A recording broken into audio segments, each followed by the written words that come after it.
All right, guys, let's do a quick recap. What do we remember? So, yeah, we woke up at the Red Tent Inn. Yep. Red Tent Inn. And we had ourselves a continental breakfast. And then after that, we hit the road. We were going to go visit the mayor's office. Oh, we also were looking for Creedmoor. Right. But the bar that he's supposedly going to be there for lunch, it wasn't lunchtime yet. So we were on our way to the mayor's establishment, and then we saw the sheriff's office, local sheriff's office. So Birdie went inside and chatted with Deputy Piles about stuff. Well, Tate made his way back to wherever he went. Because right now it is still a secret to Birdie, I guess. On the way back, Tate ran into and overheard a conversation between Fred Lavine and a sheriff's deputy. Tate confronted Mr. Lavine. Well, Birdie was inside doing his thing. Birdie came out. I waved to him. And that's where we ended it. We begin this episode with the two agents standing off to the side of a somewhat busy street with a tall, burly man. Excuse me, Mr. Lavine. It's my partner here. Oh, Mr. Lavine, you're the one whose house just burned down. My family's house. Is everybody okay?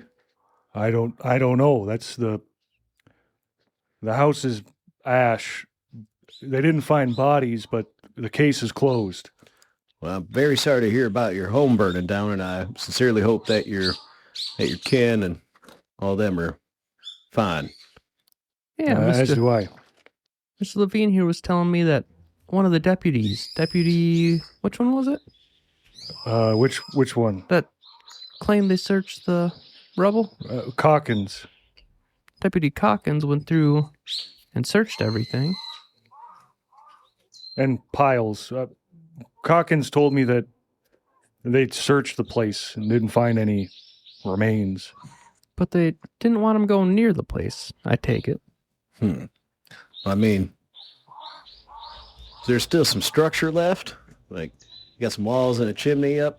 Little bit. I walked past it. I looked around, but I didn't go through it. Was the picture of it in the paper? No. Okay.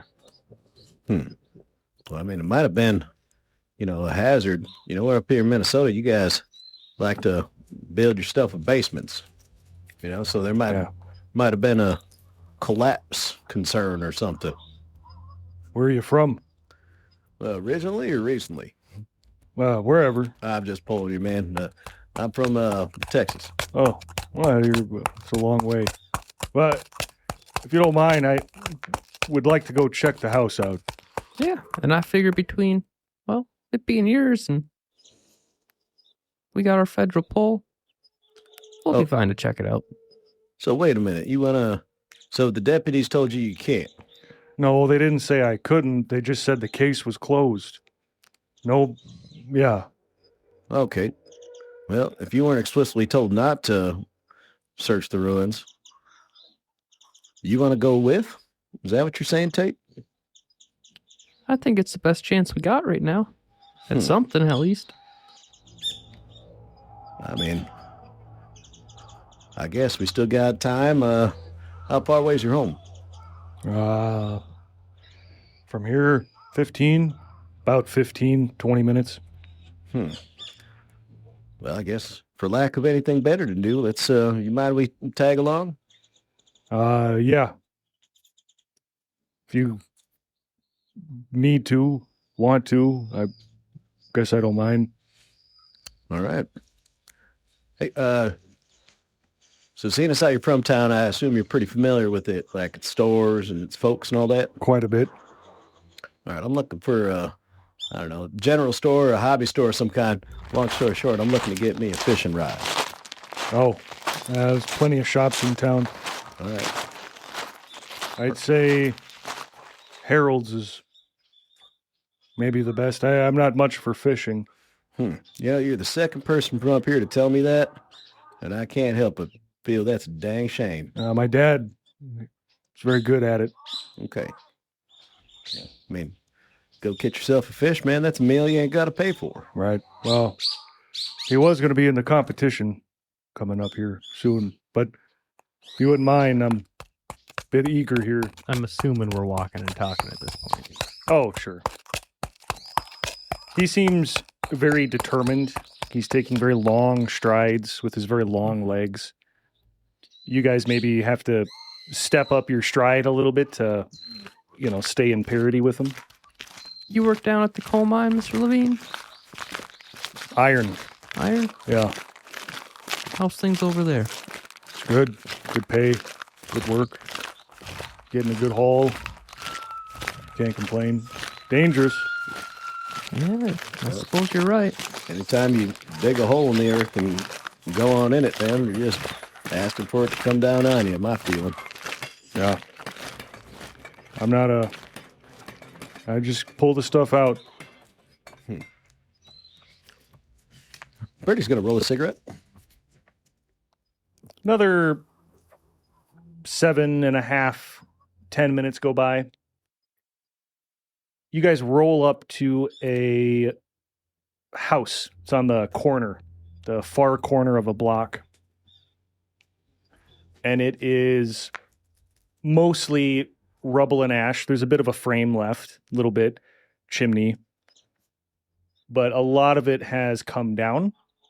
The building immediately next to it looks to have been mostly saved, though it does still have some structural damage and doesn't look to be occupied at the moment. Tate wants to take a minute and look around the surrounding areas. Does it look like there's any little tree grove or bushes or anything? Yeah, in the back, there is trees and brush. Not terribly thick, like the type of trees and brush you'd have behind your house. I think that's the direction Tate would be heading. Birdie, I think I'm going to start checking around out back. All right. Well, you have fun. Mr. Lavine, if you don't mind, well, folks call me Birdie. Fred. Fred. All right, Fred. I'm not much of one for crawling around in burnt down ruins, so I'm going to kind of stay up on the street here, but you give a holler, you run into anything weird in there, all right? Sure. All right, Birdie's gonna, he's just gonna take in, we're on a corner. Is this purely residential, or is there mostly residential? There's a shop or two here and there kind of mixed in, but it's mostly residential.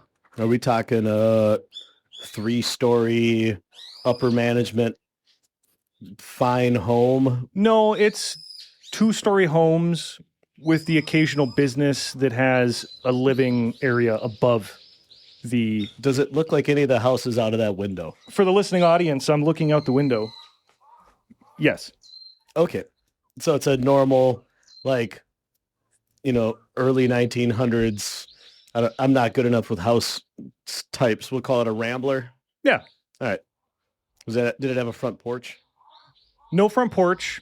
It looks like the house had been built some time ago, and the city rapidly growing. Like a street was paved very close in front of it. Businesses were built. Other houses were built closer to it than maybe, the original builders had intended. There's a couple houses and buildings around the area that look like that, where there used to be more space between them, but now other stuff has been built there in that space. Yep. Birdie's gonna he's not walking in to the house, but he'll walk right up to it and kind of just look around, see if anything leaps out at him. Okay. Fred walks in. He looks back at you as he wanders into the house, but he has a very determined look. He starts moving this and picking up that and shoving this over. And eventually you lose sight of him, but you can still hear his activities. I want both of you to roll a spot hidden for me. Why don't you just chuck it over here? Yeah, shake that. That was so disrespectful. Oh. You're welcome. For the listening audience, he threw his dice tray over the DM screen. Sedesky, make harder eye contact. Okay, cup your hand. Shake them bone up. All right, good. I have 2 secret rolls. Only I, Cody Zenner, know the outcome of the rolls. You're saying a whole bunch of things I'm just going to cut. I won't allow it. I will. I won't allow it. I'll delete the external files. I will not allow this to happen. I will delete all of the samples. Oh my god, I get to pull a Sedesky. So anyway. Yes? As you were. What is Tate Clay doing out back? Tate wants to... He's trying to look through it to see if maybe there could be anything there. Signs of life. Signs of somebody might have been here. Or tracks or... drag marks, I guess, too. There's a trail, like a dirt trail that goes through it, starts winding out. There's also a couple small foot trails. Looks like a lot of foot traffic goes through the area, but there's pockets where, bush has built up that people don't walk through. Is there any animal tracks? Roll a hidden track roll for me, buddy. Wow, that's crazy. What's your track?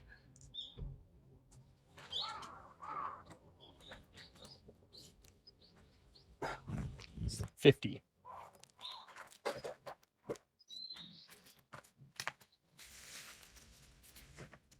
What he finds immediately outside of the house and in the 20 yards, into the brush are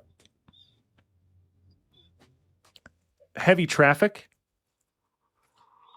And as he's walking in a bush, he spots trash. That it? Yeah, you got any other questions? What kind of trash do I find? Well, all throughout, here and there, you'll see, the butt of a cigarette. You'll see a bottle cap, the lid of a can, that type of stuff. But there's a bush that looks like it was partially trampled. And within there, you see something shiny.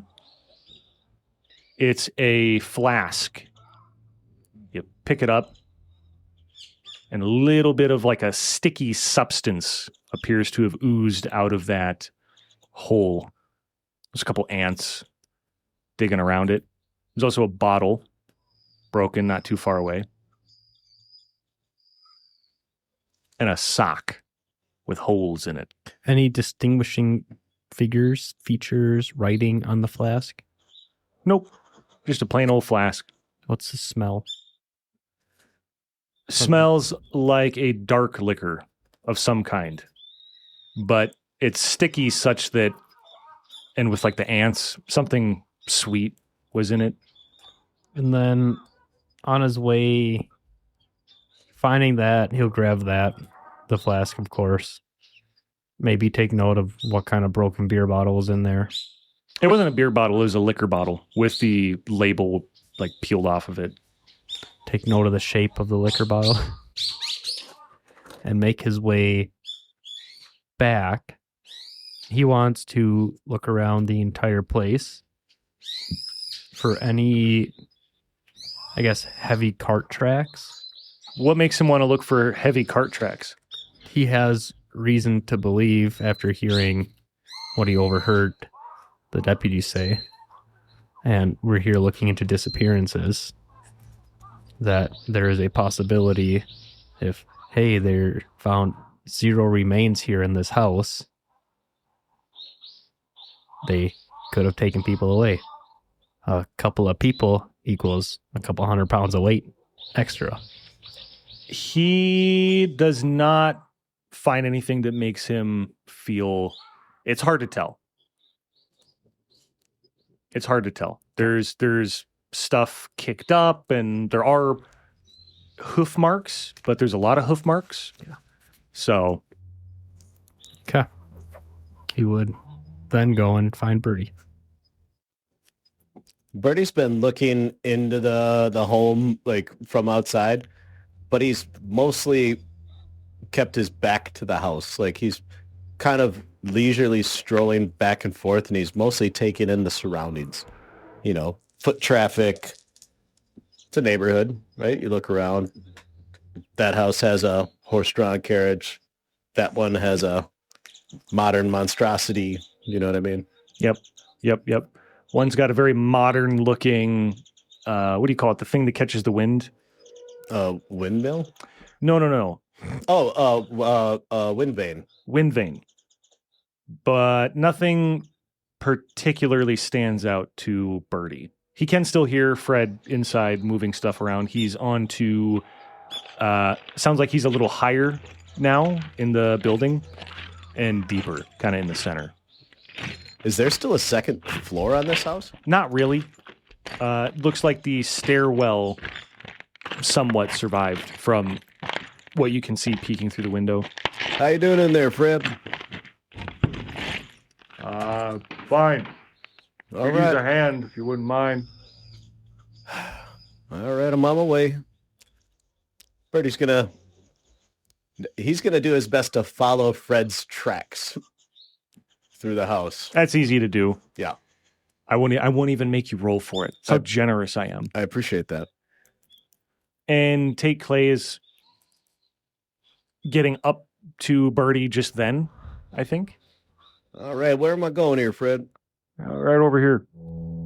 Okay. He's standing in the staircase. It's going up.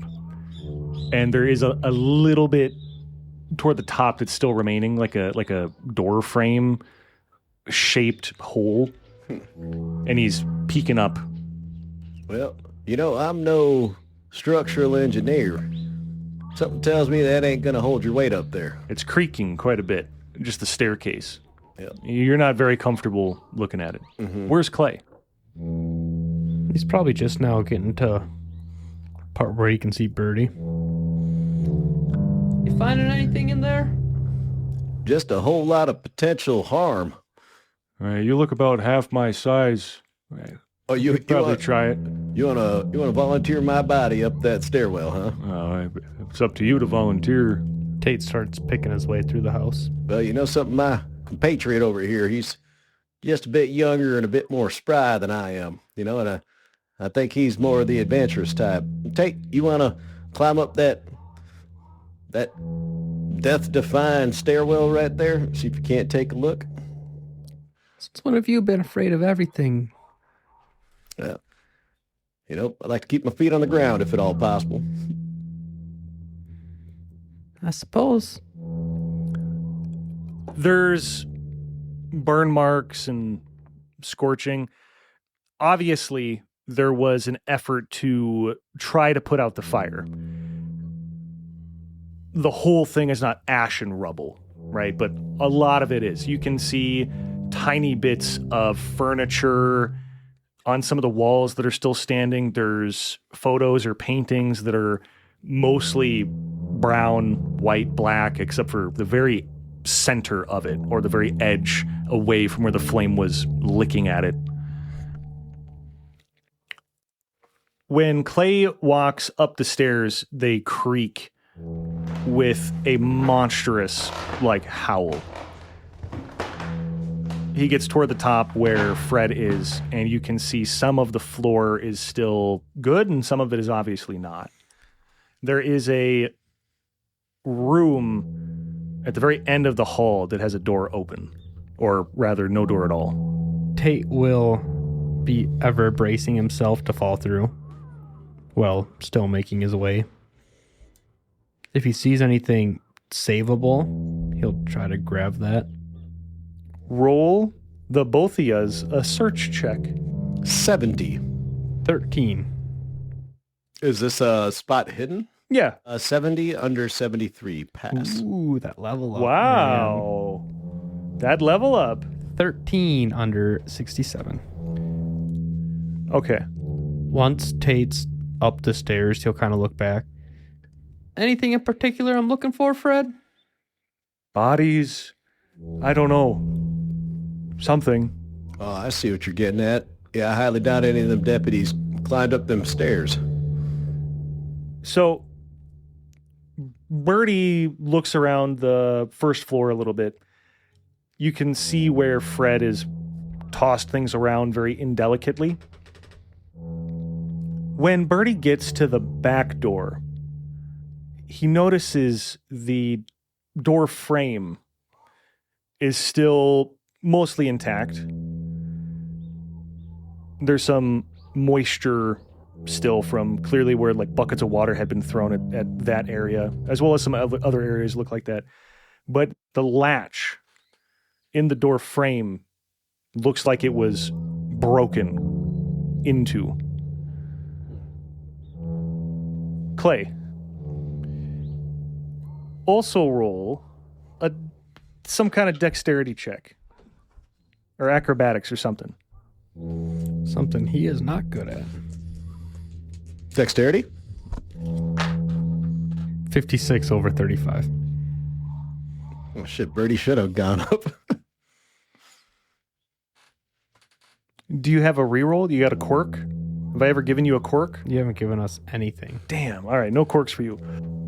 Clay gets up to the top of the stairs and starts making his way, sticking to the walls, putting a foot forward and testing the weight a little bit before gradually slipping over to where he feels more sure of his foot. There's what used to be a room on the left. That room looks to have, it's gone. The floor is caved in. But the room at the end of the hallway is still mostly there, seemingly. He gets up to the doorway into the room, and it looks like thrown apart, thrown away. There's stuff knocked over and shoved over and upturned, and he sees a small something green that shines a little bit, and almost with the way that the sun seems to be hitting it, almost glowing. And when he takes one more step, the floor underneath him crumbles away a little bit. And just before he can pull himself back, he falls through the floor and takes 2 points of damage. Tate Clay falls through the floor, slipping. Some of the wood drags into his back, and then the short fall hurts his foot, hurts his ankle pretty bad. Oh, dang it. Oh. Tate! Ah, shit. Ah! Fucking hell. Birdie, get over here. Oh, shit, man, you all right? You all right? Yeah, I think there's something up there. Well, we could talk about that later, man. You all beat up? Just a fall. I've had worse. I mean, anything broken? You got any leaks in you? Tate will bend his ankles and feet and reach down and stretch them. Feels like something you should be able to get over in a couple days, but you'll be feeling it tomorrow. You're just roll my ankle a little, Birdie. His back feels just a little bit wet, where some of that wood floor like scratched into him. It's very surface level though. Well, you look a bit worse for the wear. But hell, you're on your feet. Yeah, I've had worse. And that's why I didn't want to go up there. You probably would have made the jump. Yeah, just because I might have doesn't mean I wanted to. Mr. Lavine, Yeah. being the mountain of a man you are, you mind hoist me back up a bit? See if I can't Man, reach whatever I saw. your ankle's all beat up right now anyway, man. You can hoist me up. Sure, yeah. He reaches down and interlocks his fingers and is waiting for you to put a foot into him. All right, now, before we go, here's the plan. I'll put my foot in there, hands on the shoulders. I'm going to stand up straight, and then if you can, you're going to lift me up high enough so I can just see in there quick. He looks down and up at you. Yeah, I can lift you. All right. Let's see. 1, 2, 3. Birdie's going to go from hands on shoulders to hands up into the hole in the ceiling, which is now the floor, I guess. And he's definitely going to be like, all right, you got me? Yeah. All right. Birdie's going to look around. You see the same thing I described to Clay. The necklace is a couple feet out of reach on the floor. All right. Tell you what. Can you lift me up a bit higher? Yeah. With your eyes like level with the floor, you can see a lot of boot marks. Birdie is going to look at those boot marks quick. Just kind of like, all right, that looks like a size 11. That's a proper cowboy. Are they cowboy boots? Nope. They're work boots. Any particular tread I can see? Nothing notable. Nothing you recognize. All right, Birdie's going to, if he's now in a good position to do so, he's going to reach out and grab this green thing, which I believe is a necklace. Birdie reaches out and a little, Just a little bit to your right and my left. Yep. All right, got it. Birdie's just he's gonna pull it in and kind of like dangle it down through the hole. Tate, I assume this is what you saw? That looks like it. All right, let me just take another quick peek while I'm up here. You doing all right down there, Fred? Yep. Birdie's gonna do another quick look over of the room from this unique perspective. Yeah, he doesn't see anything else. All right, I think that's it. Except a handgun sitting on the floor, left side of the room, kind of under the window, way out of reach, but you can see it from underneath the bed.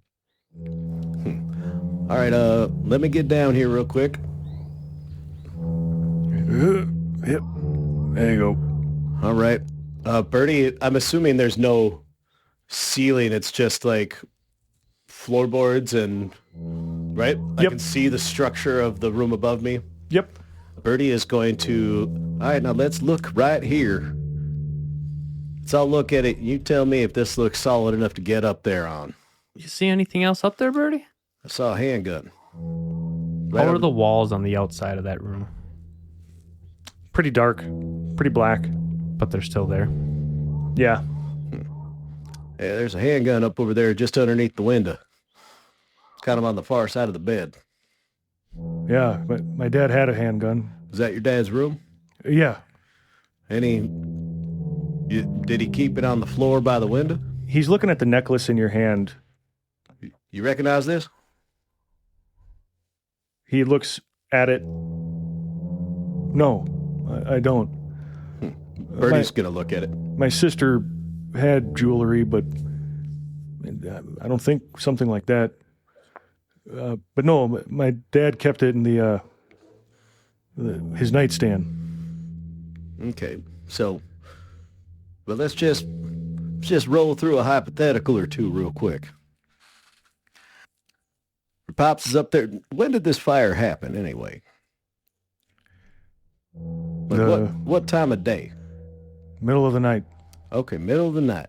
As far as I've been told, people came to put it out, said it was pretty late. Okay, so we got a home that in the early evening hours was just hunky-dory as far as we know, right?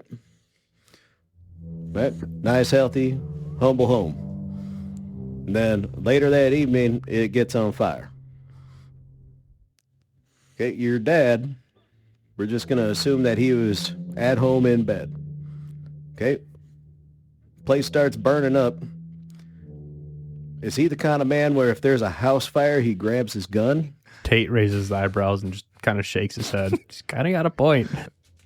No, he kept a bucket of water in the kitchen, but that was in case, drapes went up or something.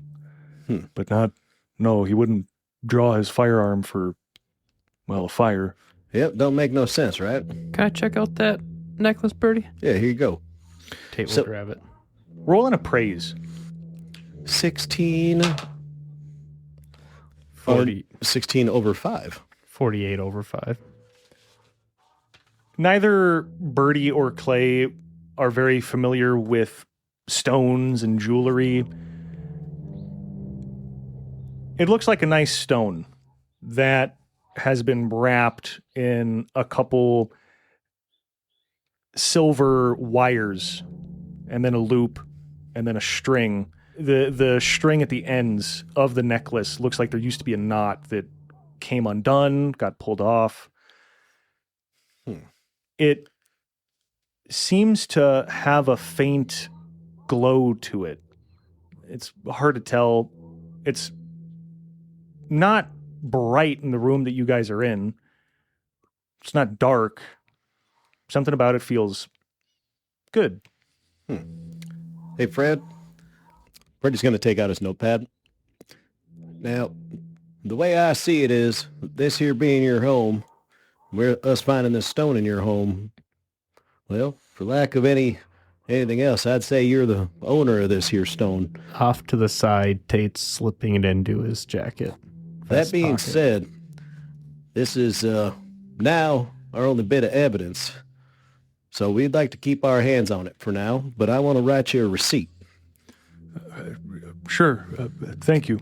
Okay. Birdie's going to write out a receipt, kind of do a very quick sketch of it, green stone, silver wrap on just a string or a silver? Just a string. Okay, so just a string. Does it have a ring to put it on as a ring? No. I mean, it's very similar to like this necklace here. Okay. Where it's string, like a cloth string. Mm-hmm. The stone is wrapped in silver, and then a little loop is made with that, like for wire. The string to go through. For the string to go through, exactly. Perfect. All right. Green, precious stone necklace, property of Fred Lavine, on loan to Marshal Hubert Johnson. Here you go. He takes it, reads it, folds it a few times, and puts it in his breast pocket. Okay, so we have this to look at. I want to get back to that handgun. Hey, we don't know if it's your dad's or not yet. Mr. Zenner, sorry. Does this stone give a similar occult feeling to one Tate has felt several times by now? No. Okay. But it gives off a feeling. A feeling. Okay. Hard to explain, hard to put words to, but something intuitive. And we feel something. Dealt with similar things like this. Which is why Birdie has not claimed ownership, but said we're not giving this up yet. What we need to do is we need to verify whose gun that is in the first place. That's right. Okay. There. So it's like right up here. Right under the window. Yeah. Well, you know something? Crawling up there seems sketchy. I think if you laid flat, you could make it just fine. Yeah, maybe. Like, or I hear they do on thin ice. Birdie's going to look around for, I don't know, there was a chimney, right? Yeah. He's going to look around for a fireplace poker. Tate heads to a store or something across the street. Why? He's going to go look for a ladder. All right. I'm going to do it. I'm going to do it for the first time. I'm so confused. I think he was waiting on one of us to ask for a ladder, though. Yes, I was waiting for one of you to ask for a ladder. Are there Seriously? corks around you? No. Okay, well, Sedesky, I'm going to look for him. I'm going to give you a cork For what? for saying a ladder. What does the cork get me? You get a one-time advantage roll. Oh, okay. But you have to give me the cork back once I give it to you. Yeah. Okay. Oh, shit. Any idea where you get a ladder real quick? Oh, Tate's already like across the street. Oh, yeah, he's going to the right place. And he points out the window as Clay's power walking toward a general store. Huh. Hey, Tim's hardware store. check and see if they got any fishing rods in there while you're there. Coincidentally, it is Harold's general store. Oh, hey. Harold. Clay walks out with a ladder. Looks like it's just about the right height to get up to the window. Oh, when he was in there, too, he would ask the people if they had fishing rods for children. Yeah, we do. Right over there. And he grabs one of those, too. Thank Pays you for it, you know. for your business. Walking back over with a ladder. He kind of sets it up so he could climb up it. And he hands Birdie the fishing pole. That's all they had, Birdie. Yeah. Figured it suits you just fine. All right, why don't you go ahead and climb on up that ladder. Get some bum use out of ankle you. and all. You got it. All right, fine. You got the bum ankle. I'll get up there real quick. Just hold the base. Tate. Birdie's going Holds to it. climb on up. Inspect the windowsill. Make certain he's not going to lean onto a big old 16 penny nail. Okay. And he's got the fishing rod to Nope. get the Nope, he's handgun. not doing that. Oh, okay. Yeah, Birdie's going to climb the ladder. Okay. He climbs the ladder, gets up to the window, looks in through, and sees a similar scene, obviously, but from a different perspective. Right below him, he can see the nightstand with the top drawer ripped open, the gun below on the floor. There's loose bullets in the drawer, and one or two that he sees now on the floor. Birdie is going to kind of test the sill and then lean in and grab the gun. It feels sturdy enough that he can lean, but maybe not put all his weight onto. He is able to retrieve the handgun. What kind of gun is it? It says IJ double action model 1900. Birdie's going to, while he's up there, he's just going to look a little more in the room to see if anything else leaps out at him. Looking around, you see the same scene. Like I said, it looks thrown around, some of it. You see those boot marks now, too, from above. All right. Birdie is going to climb back down the ladder. This here, your paws? Fred grabs it. Yeah, that's... Oh, yeah, that's his. All right. Birdie's just gonna cycle the cylinder and see if any of the rounds have been fired. There is only one round in the cylinder, and it has not been fired. There's only one round in it. Yeah. So of 5 or 6 shots, there's only one round inside the... Yeah, the rest of it's empty. Got it. All right. One round in. Hadn't been fired yet. Any rounds upstairs? Or spent cartridges? No spent cartridges that I saw. But there were some loose bullets in the nightstand drawer and a couple on the floor, too. He didn't keep this loaded? No, he didn't think it was safe. So if he didn't keep it loaded, and it's sitting on the ground with a bunch of Other bullets? Sounds to me like Why'd he pull it out and, I think, try to load it? saw a bunch of boot marks up on the floor, and I couldn't help but notice that the back door looked like it had been, I don't know, maybe kicked or jimmied somehow. Did y'all wear shoes in the house? Of course not. No. So they wouldn't have had their own boot marks. All right, so That what back door? what we're seeing here. Tate wants to go take a peek at the back door while they were talking. So what I'm seeing here, and I'm just going to put together some stuff and come up with a loose theory. Your family's at home. Your pa's upstairs. And someone gets into the back door, but they don't do it quietly. They do it loudly, right? Whether a kick or a crowbar or something. Your dad hears this, senses danger, opens up the nightstand and grabs his pistol. But he's got to put rounds in it, so he pulls out ammo, manages to get one round in the cylinder before whoever's there stops him from doing anything else. Gun falls down by the window, and your pop is taken. Mind you, there's a lot of holes in that theory. Fred looks like he's thinking over what you're saying. Meanwhile, Clay, you go to the back door, and you do see the frame where the latch would be has been clearly, like, Broken inward? Yeah. Okay. And then, to cover the tracks, they set the house on fire. Figure, burn it down, cover up any evidence of, wrongdoing, nefarious acts. But Fred? the place didn't burn down all the way, so we still got a little left to play with. Who would have all been here, Fred? My mom, Pop, and my sister. I think maybe we should talk to people that might have known them. So you work down at the iron mine. What about your sister?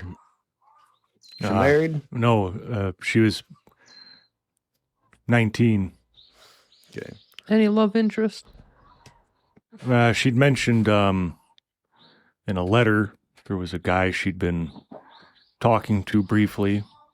Didn't want Ma and Pa to know about it. I told her to be careful. Just call it a guy. Didn't name any names? No.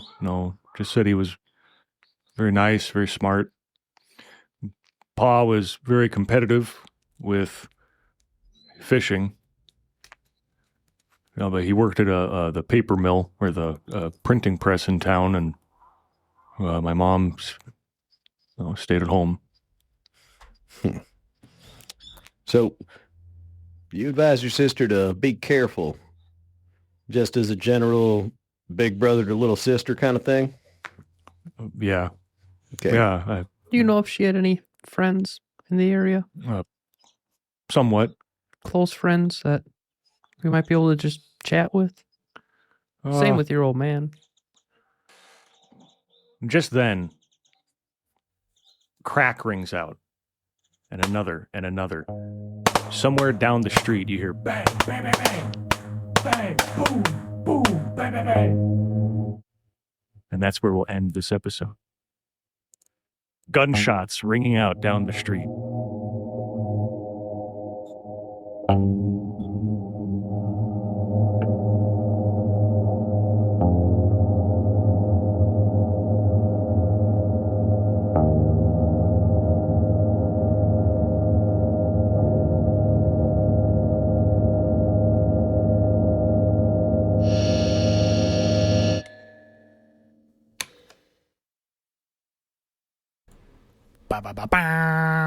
Hey guys, you already know who it is. It's me. It's Cody. Hey, I'm here at the end of this episode to tell you something. Thanks for listening, and thanks for being here, and thanks for listening to the end, and thanks for supporting the show in whatever way you do and have been. A special thank you to the following patrons: D-Dog, Carter Garcia, Paul Davis, Steak, and Totoro's Bang Bus. Oh, yeah. You should have heard the other day, I was chatting with Sedesky, as we do, we chat, and we talk about things. And I was showing him the list of people. We were talking about it. He was trying to pronounce Totoro's Bang Bus. He was like, Totaro? It was hilarious. It was hysterical, in fact. But anyway, a big thank you to all those guys in there. And let's see. What do I need to talk about? Well, obviously the bonuses that you get when you're a patron. There's multiple tiers: $3, $5, $10 coming up eventually. $7.50 tier. Right now, people at the $3 tier, you get a special little situation going on in Discord. And also just like, you get shouted out at the end of these episodes. People at the $5 tier get access to the bloopers reel and the Old Parasol Offline shows, as well as a shout out, right? People in the $10 tier get all of those other things, as well as access to the locked room in Discord, where we have a once a month little get together where we do all sorts of things. I feel like maybe it's going to turn into like a film club or something, which I'm okay with. I love film and movies. Maybe we'll do a book club at some point. That'd be pretty cool too. What else? Oh yeah, of course. Check out the Patreon. Check out the Discord. Hop into the Discord, say hello, spark up a conversation, talk about this, that, and the other. Lots of people are doing it. Why aren't you? Freaking weirdo. I'm kidding, of course. But what else? Merch. We have merch. We have t-shirts and hats and long sleeve shirts and coffee mugs. And oh my goodness, it's all awesome stuff. We're actually probably going to be doing a giveaway pretty soon here that I need to figure out. And when I figure it out, I will let you guys know what the plan is. Do I have anything else to talk about? I don't think so. I think, no, I don't really think I have anything else to talk about. I got done with a vacation. I went on you take a Friday and a Monday off vacation. And I never do that. I'm not the type of person to call out sick unless I really need to. And I have historically been very bad at actually using my vacation time. And I just hung out at home for 4 days and just like, I cleaned, I played video games, I read, I watched a movie. What did I watch? Go into the Discord and guess. But it was like, that reset, you really need it. And if you need that reset, go ahead and fucking take it, man. Like, I have to remind myself sometimes, like you really do only live once. And not to say like, you shouldn't live your life with anxiety, right? Like obviously a lot of people do. I do quite often nowadays. But just trying to like I say that, enjoy the moment, enjoy the time that you're in, right? That corny bullshit about like, oh, they call it the present because it's a present, like whatever, it just positive outlooks are important, I guess is what I'm trying to say. I know, and I've known people, and I currently know people that are like genuine fucking pessimists, and I love those people or have loved those people in varying capacities, and it just like I always feel bad for them. It's like life is so beautiful, and I hope with that said that you have a beautiful rest of your week, beautiful rest of your month, and we'll chat next week. Toodles.